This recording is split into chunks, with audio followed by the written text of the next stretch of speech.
When you think about it, like Agreed. coffee should be, particularly if you drink a lot of it, it should be the thing that you definitely want organic. You definitely want sourced correctly because you're doing it every day. And you want it to taste good enough to where you don't need to add so much sugar or any sugar. Says the girl that doesn't like drinking black coffee. I like adding milk. I don't add any sugar.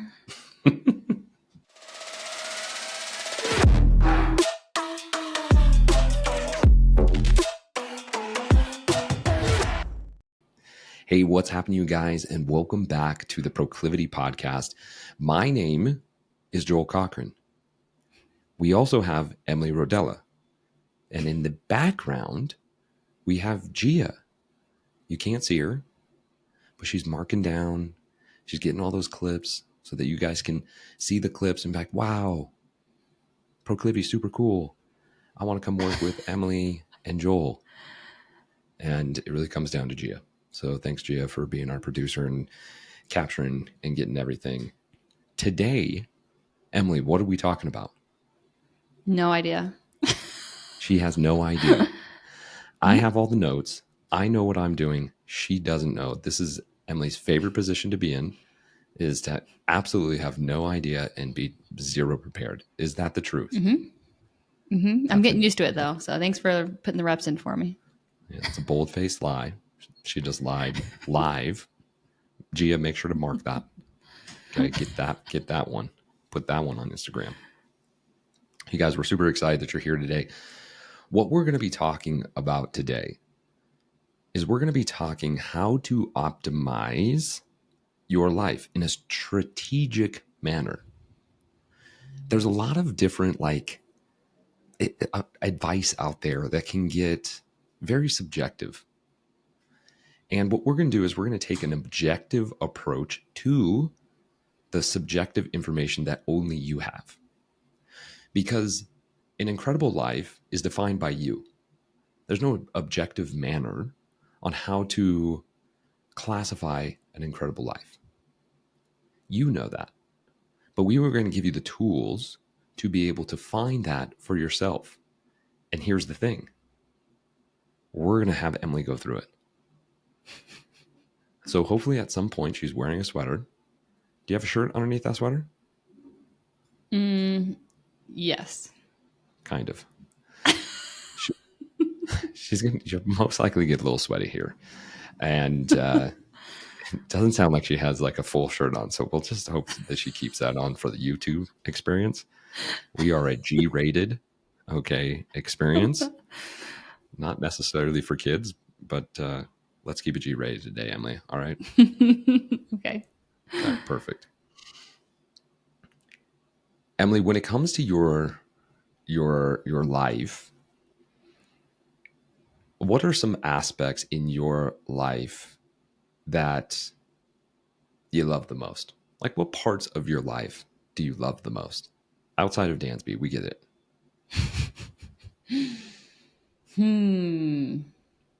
I love being outside in nature. And I love moving my body. Okay. And I love being around people that to me, fill my cup or have good energy. I love it. That's what first comes to mind. I love it. You hit 2 of the 6 categories that I want to talk about. And I'm going to bring these up. And it doesn't mean that you guys, I want you to be clear on this. These aren't like a hard set 6 categories in your life. You can actually make these categories up. I believe these are some important ones. There's certain categories in your life that you want to make sure that you're fulfilling, that you're putting something into because it gives something back. So I'm going to read those out. The first ones that you touched on was relationships and physical. So like physically, our bodies, moving our bodies, right? Our physical self. The other ones that I have are spiritual, right? How do you connect to God? How do you connect to the divine? How do you connect to the universe? Financial. What does it look like financially in your life? Because if our finances aren't dialed in, would you say that there's been stress in your life with finances? Yep. Okay. Emotional, which is something that we touch in the proclivity method, both the physical and emotional, psychological and physiological. Emotionally, where did we feel we've been the best, or where we felt great and where we felt poor? And then professionally, what are we on this earth to do professionally? So those are the 6 categories. You guys are more welcome to write them down. I'll repeat it one more time. Relational, physical, spiritual, financial, emotional, professional. You can write those down. So, Emily, do me a favor. I want you to write those down. Okay. Spiritual, relational, physical, financial, emotional, professional. Repetition is the mother of all skills, folks. So you're going to hear me say it one more time. You're welcome. Spiritual, relational, physical, financial, emotional, and professional. Cool. Emily, do me a favor right now, and you guys are more welcome to follow along. Again, I'm giving you a structure, an objective structure that you can take a subjective approach to. So I encourage you to follow along here. If you need to, pause this, come back to it later if you're listening, or listen through it and just make sure you do it. Because the difference between us actually achieving what we want and us not achieving it is truly writing it down. It has happened a bazillion times in my life. We do goal setting workshops every single year, and people come back to us and go, oh my gosh, I did the thing. You did the thing because you wrote the dang thing down. So make sure you do yourself a favor and write this down. Emily, do me a favor real quick, and I want you to rank from 1 to 6. Where do you feel strongest at? So if you feel right now, currently in your life, physically is one of the strongest positions that you're in. Relationships, financially, emotionally, professionally, spiritually. Don't think about it too much. Negation acknowledged. 1, 2, 3, 4, 5, 6. Whatever one bounces out at you first, go after that one. Okay. Then the next one that you feel. Then the next one.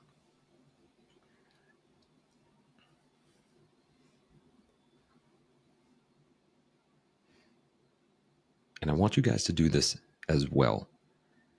This just gives us some structure to be able to go, man, have I actually thought about where I'm really thriving and where I might just be surviving at? So, Emily, do you have your top 1 to 6? Yes. Okay, lay it out for us. 1, physical, which is quite interesting because I've been a lot Because higher you're in that jacked. We get previously. it. But We get it. But yeah. 2, spiritual. And to me, spiritual, I think you and I have a different definition of that, but I still consider it spiritual. 3, professional. 4, relational. 5, emotional. And 6, financial. Cool. Cool. So what this is an audit. Just like we would go get our blood work done, we gave some objective structure, and this is truly subjective. So at this point, this is where Emily believes, but where is the objective data that these are numbered correctly? And that's what I'm going to have you guys dive into today. And the reason that we're doing this, you guys, is because the base of our pyramid, of the proclivity pyramid, is structure. And we focus on sleep, structuring our days to get the most incredible sleep. So how do we start our days? Are we getting sunshine? How much caffeine are we having throughout the day? When are we eating? All these things to really hone in sleep, because sleep is the elixir of life. Yet there's other pieces in our life that we want to have structure to and understand, because it's hard to change what you can't track. And so we want to be able to put some objective goals and data together, even if it's subjective. Gia, how many times do you think you could count how many times I'm going to say objective and subjective? We might be at 20 right now. And now that I primed your guys' reticular activating system, and if you don't know the reticular activating system, come see us. You're going to be like, man, I'm going to hear that 1,000 more times. I want you to pick one category. It doesn't have to be at the top, doesn't have to be at the bottom. I want you to pick one category for yourself that you'd like to dive into. Emotional. Okay. We're going to dive into this together, Emily. And there's a reason that you have it ranked the way it is now. The mind is seeking, or the body is seeking for something possibly higher. Maybe it's because we're in kind of a irritation or stuck point at this point in our life, or that we've just seen that there's actually something higher. It's recognizing and realizing that there's change that can happen. Okay.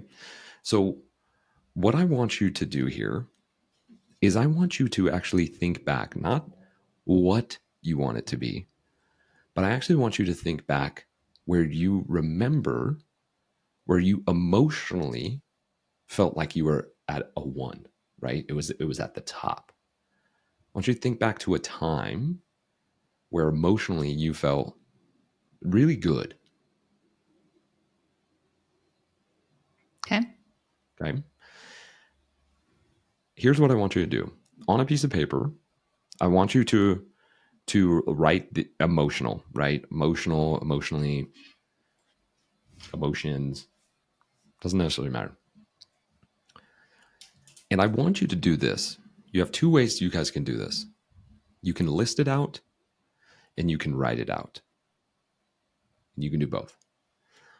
So I want you to write down, for sake of time, 1 to 3 things, think bullet points, that you were doing within a week's time that helped you with your emotions, that helped you feel strong within your emotions. Maybe it was an action. Maybe it was just because you were, I felt emotionally stable because I didn't have a ton of pressure, or I wasn't running a business, or it doesn't matter what it is. I just want you to make a couple bullet lists. And for you guys listening, same thing. I want you to think to yourself, when was the time emotionally I felt the most stable? I felt the most at peace. I felt the most rested. Pick the time that you can think back. Maybe it was a year ago, maybe it was 10 years ago. It's okay. We're not here to judge ourselves on it. What we're doing is we're grabbing some of the information from the past to be able to go, what was it then that made me feel so emotionally safe or so emotionally at peace? What were those things? When you were thriving emotionally, what did that look like?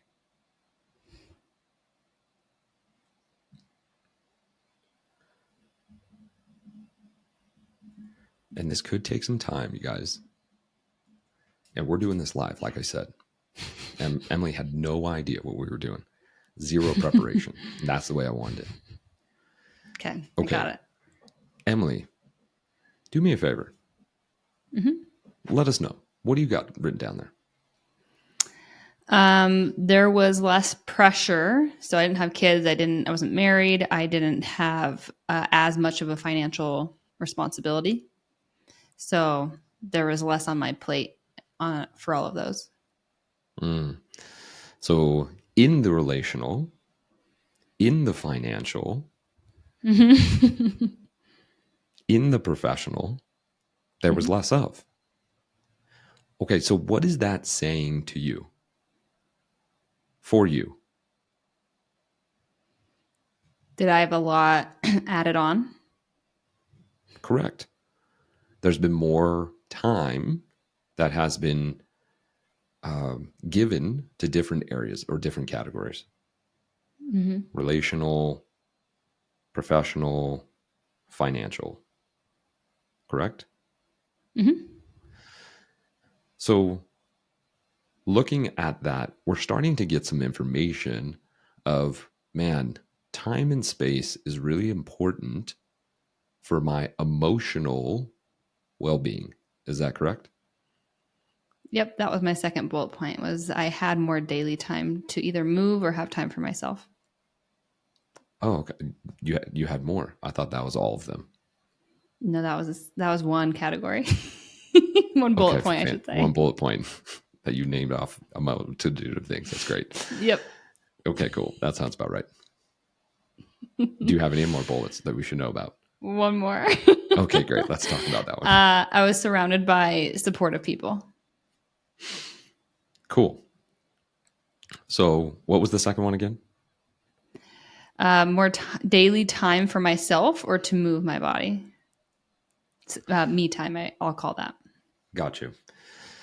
And you had more support, yeah? More emotional I don't know if I support. would say more, but that was a factor for sure. I had a lot of Okay, cool. supportive people. A lot of supportive people. Okay. So to be able to create from the information we have in the past, this is not taking into consideration what we can do, but just in the past, what would you say we're talking genie situation. What what would you need to be able to start establishing a more emotionally centered day?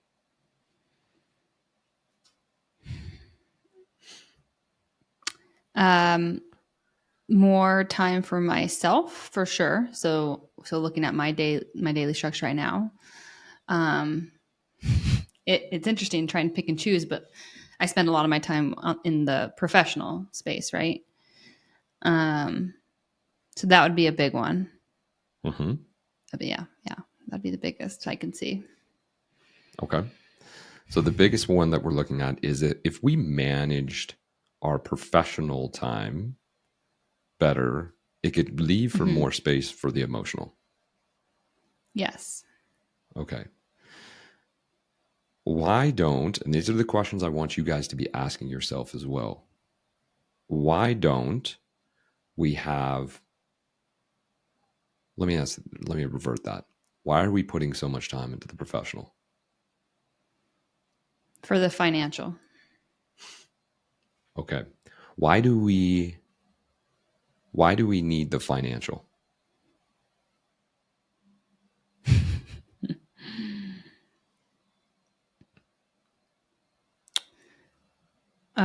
For I want to say for the emotional stability.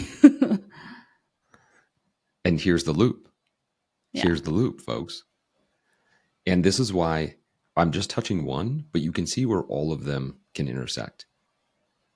Like we looked at the emotional and we realized the stressors that financial can put on us. Why do we have stressors financially? Because I mean, at the base level, worried about safety of like, is this gonna, right? That's like the base. Am I going to have like, enough for all the basics? But also for all the things that I want to do, the add-ons of like creative, of workouts, of like trips, of house things, right? The extra things that I do Mm-hmm. enjoy. Mm-hmm. Yeah, does that make sense? It does make sense. And that's what we're chasing after. What we're chasing after, guys, is being able to recognize how these are all tied in. So let's let's let's dive into the financial part. Okay. When was a time where you felt most financially safe or most financially at peace? Just think of a time.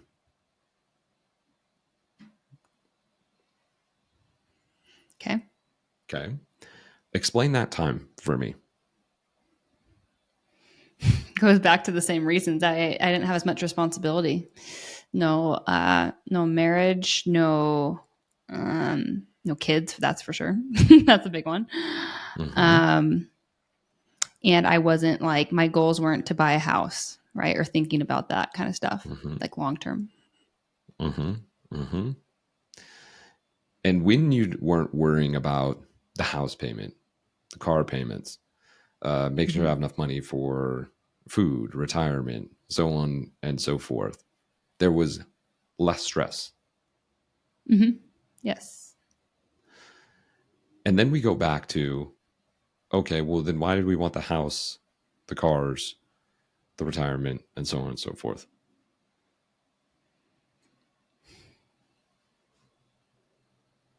Well, why do I want that? I want that to what feels like enjoy my life down the road more.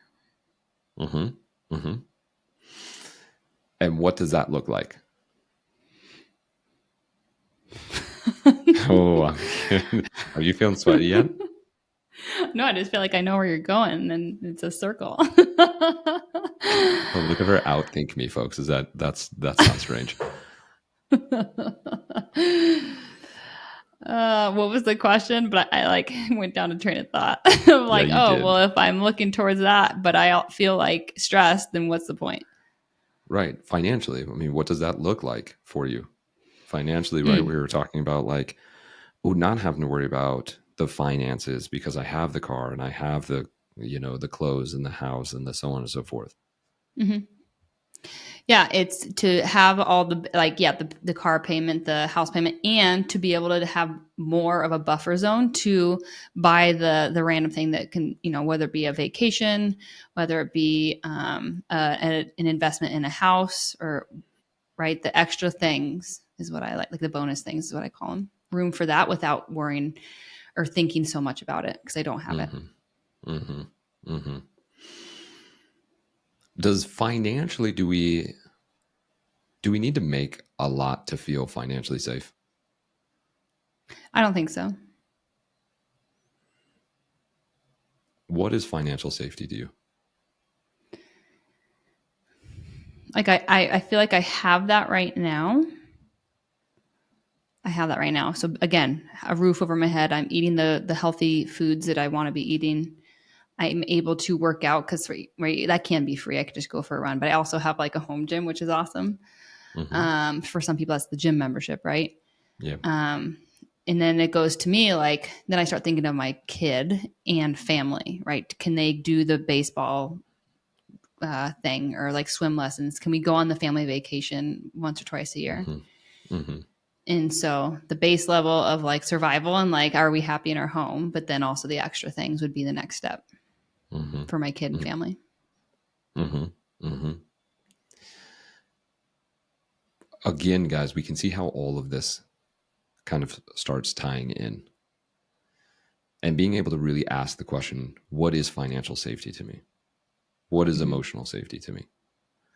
What is professional? What do I truly want out of my professional life? What am I here on this planet to do? Where do I feel the most accomplished in my professional life? Where do I feel the least? Where can I invest more of that?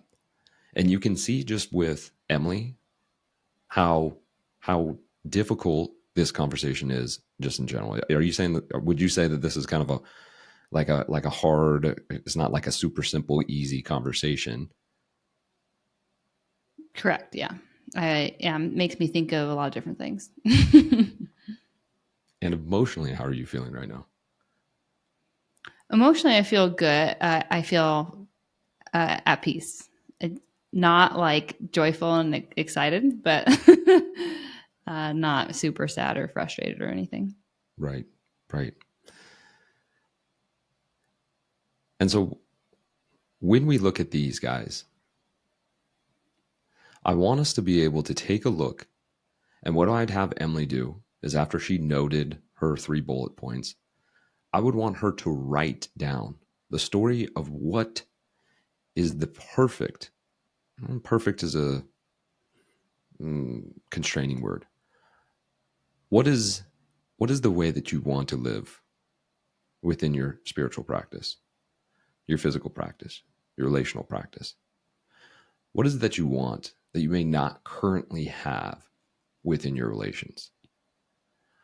What would that look like to be able to create the relationships that you want, whether that's with friends or family or so on and so forth? Because what we first have to do is we first have to recognize the things that we've just been putting up with. We've just been like, life happened. You had a kid, right? You got a husband, you got a mortgage, you ended up getting cars. Until we start questioning, wait, do I need that car? Do I need another house than the house that I'm in? Do I need anything else than what I already have? Not saying you shouldn't strive, but when we start questioning, can we be complete with where we're at right now? And if not, what is it that we want? Because if I can't look back and go, man, I really felt this when I was working out 7 days a week, I felt this way. I really felt at my prime. And where I'm at and where I want to go, too often we stay stuck in thinking about the time that we were thriving spiritually, when we were thriving physically, when we were thriving financially. But what was happening to the other categories in life? Were we 100% in one category, which was causing us to lose or drop in other categories? Before you had a business, if I took away your business and I left you with the same amount of pay that you had right now, what would that do to your physical, your relational, and your emotional? Increase, decrease, stay the same. If you took away the job, Yeah, just the time. Like you could come back to anytime you want, but you kept the pay, but you didn't have to work. those would probably drop because I'm not fulfilling the some of those Cool. aside from the So financial. cool. So we know that professional then gives you what? Like purpose, partially the emotional, the relational, the spiritual. Okay. So we know that if we dropped the amount of time that you were doing it drastically from like 100% where you're at right now to like zero, that actually wouldn't bring benefit as much as we think. Like we get really worked up with like, oh, I'm working so much. I wish I could just go onto an island and get away from everything. How long would that last? Right. Not long. Okay. So what if we took it and we decreased the amount of hours or pressure within the business by 25%? Would that be more benefit? Would that be more stressful? What would it be for you? I think it'd be beneficial. Okay. So this is what I would then ask Emily to do. Write out to me what that 75% would look like. Then I'd want you to write out where you would see the biggest benefit in the other categories. Would you take that 25% and put it right into physical? Would you take that 25% and put it right into relational, spiritual, emotional? Or would you divvy it out between 2, 3, 4? What do you feel like you would do? I would divvy it out for sure to like all of them, truly. Cool. So she would take it and she would divvy it out a little bit to all of them. My point here, you guys, is again, without tracking where we're at in these scenarios, without looking at what we truly want, we can't change it. So we feel like we're in a perpetual cycle of feeling like there's no change and no way. But as soon as we start writing down, cool, spiritual, when did I feel at my spiritual best? Man, when I was running men's groups and going to church every single Sunday and I was going to worship once a month, I felt so connected to God. I was in scripture and I was reading and I felt so fulfilled by the word. Write it down. 1, 2, 3, 4, 5, 6. How much time did that take? How much were you putting into that? Why did you have the space in the first place to be able to invest that much energy into spiritual? Mm-hmm. What other areas in your life? Was it financially? You were giving up some financial because you weren't chasing super hard, working 7 days a week? So, what would happen if we wrote it out and then say, what do I really want? I see what my 100% is. And maybe that 100% was actually taking away some from the rest of my living. Maybe I became a little too obsessive about work and it was taking away from my relations. What do I want my relationships to look like? When do I feel like they were thriving? How can I adjust and change that to be able to make sure that I'm still investing into those relationships, even with a child? Doesn't mean that's going to be the same. I'm not asking you to go back to when you were single or you didn't have a mortgage or you weren't in a professional job. That's not what I'm asking. But in the past, it can show us those areas where I felt really happy. And then I can look at it and go, awesome. What percentage can I take of that and paint that towards my future? Now we're starting to create a structure of what these areas would look like if I wanted to start changing them. And you guys, I can tell you because I've lived it, it will change. It will shift. One will turn on a little bit more and the other one will drop a little bit. If we don't catch it, we can end up finding a huge imbalance. Would you say so, Emily? Mm-hmm. Yeah, totally. After having a kid, getting married, getting into a house, could you feel the shift? Oh yeah, 100%. I mean, one prime example I'm sure most parents will relate with this is the relationship with like my husband, especially, immediately postpartum or certain stages of where like we don't have one-on-one time some weeks, in terms of just simply even having a conversation by ourselves or, a date or whatever. That one's easy to slip when you have a kid and job and, all those other things that tend to take priority, at least for me, with that, if I'm not aware of it. And I bet you there's a lot of people shaking their head right now, Emily, being like, "Phew." Because on the flip side, guys, I'm not married. I don't have kids. Emily, where do you feel like I put a majority of my energy right now? Professional. Yeah. Yeah. And due to the fact there's so much, I'm 100% into my professional right now. Spiritual, relational, emotional, all being affected, with some a little bit more than others. Because I can tell you I haven't been to church in 2 months. And church is something that really fulfills me spiritually. That's because I've been traveling to Montreal, or we have a retreat, or we're running a seminar, or so on and so forth. Those are all professional things. Not that it's bad, but that's where the energy is. So where is my professional? What's the perfect scenario in the next year for me that would look like that? What are the steps for me to take? And then where am I going to invest that time? Man, I'd really like to reinvest into some spiritual. Too often, guys, we have a high investment in one or a multitude of these categories, and we just go, oh my gosh, I just haven't been a really good friend lately. My relationships are just super down. Okay, I'm going to commit to seeing my friends once a week, but you don't change anything else. So then what happens? Your emotional drops even more because you don't have the capacity. So sure, you put in a little more relational, but the emotional then starts dropping because the professional is still high, because we would need the financial to be stable, because we actually keep buying the things we don't need to buy.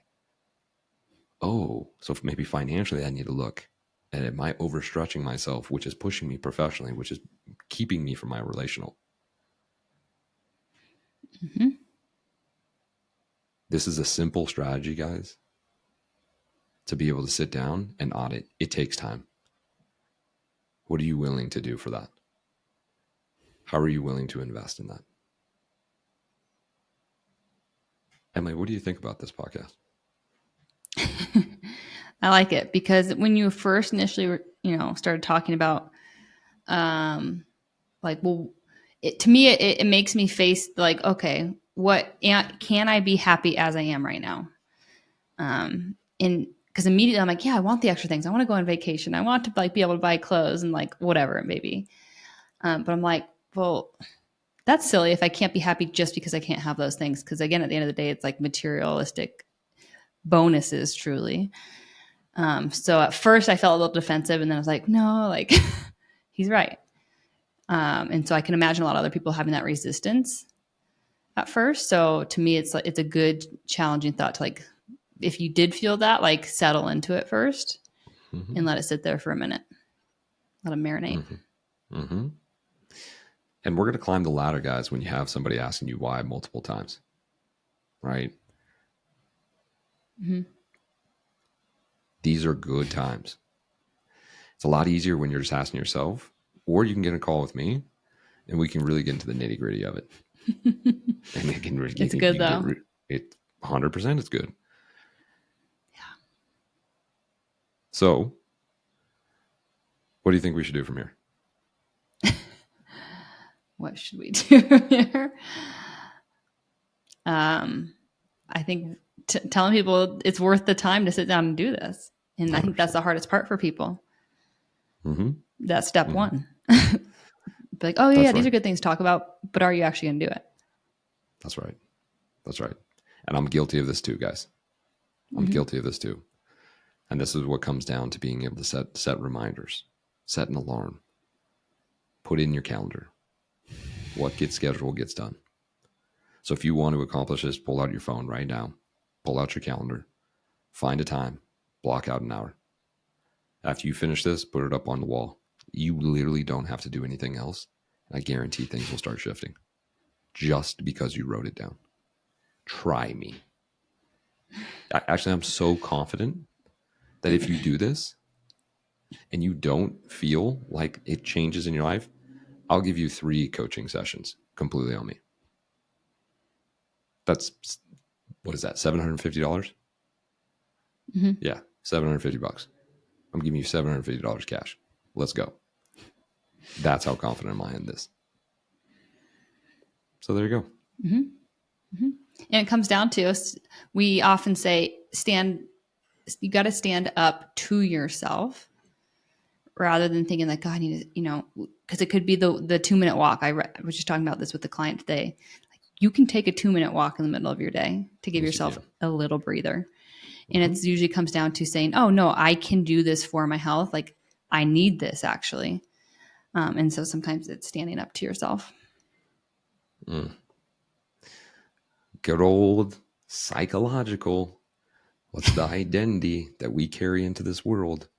How do we see ourselves in this world? Right? Mindset is the story we tell ourselves about ourselves. Identity. I'll say that again. The stories we tell ourselves about ourselves. How we identify. I'm a business owner. I'm a hard worker. I'm always busy. I'm just a super emotional person. The stories we tell ourselves about ourselves. Careful with your words, will tell you. Because I can tell you right now, whatever story you're telling yourself, I guarantee that's where you're ranking. You're 1 through 6. That's where you're putting your biggest emotion of where you feel the strongest. Isn't that? Currently, just could be the story that you're telling yourself. And the one at the bottom is the one you're probably telling yourself that you're not so good at. I just don't get finances. I'm not good at balancing a budget. My parents never told me how to do it. The story you tell yourself about yourself, the identity you create in this world that you walk into. Yet, what if we started changing it? What if we acknowledged it and we started changing it? And we created a picture of what it looked like, me being financially savvy, sitting down once a week, checking my bank account 3 times a week, knowing where my money's going, knowing what my investments are doing, knowing that I can live off of $2,500. The lowest amount that I've ever lived off was $2,300. And I was happier than a man could possibly be. I knew exactly where every single dollar went. Never was I worried about money. $2,300. Far cry. Far cry. What a great podcast. Good job, Joel. Great job. Thank you for sticking in it. We got a little sticky. We got a little hot there. I told you that you might just let everybody know who's listening. Emily kept her shirt on. I did. We were good. Awesome. You guys, thank you so much for tuning in. If any of this moved you and you want to learn more, just learn more. Book a call, a clarity call with Emily. In that call, Emily is going to ask you some questions. She's going to help to get you clear on what you're struggling with and whether it's something that actually needs to be adjusted or changed. Maybe it's just a conversation that just needs to take place. She feels that, you know what, you could actually dive deeper into this. Then you're going to jump on a call with me and we're going to get very clear on the goal that you're searching for, just like what I did with Emily, so that you can know exactly what you want. Not what you think that you want, but what you truly want and need. And then I'll show you an exact bridge of how to get there, whether that's with us, with somebody else, or by yourself. We will go through a goal analysis, check it out, take a look at it. Out of those 2 calls, you're going to get a ton. If you end up deciding to work with us, great. Awesome. We love that. If we give you enough to be able to get started, even better. Continue down your path. We are here to support you guys. We love you guys. We love what we do. And we're going to keep doing it for a long time. True. Truth. Truth. Anything else, Em? No, thank you. And yeah, if you guys feel that this is helpful, please share it with your friends and family. That's the greatest gift that you can give us in what we do here. So we appreciate it. All right, guys. Thank you again for tuning in. We're going to be next week popping into, I think this is episode 124. I think so. I'm going to say it's 124. If it's not, that's okay too. And then we're going to jump into 125. But until then, you guys, as always, best day ever. Best day ever.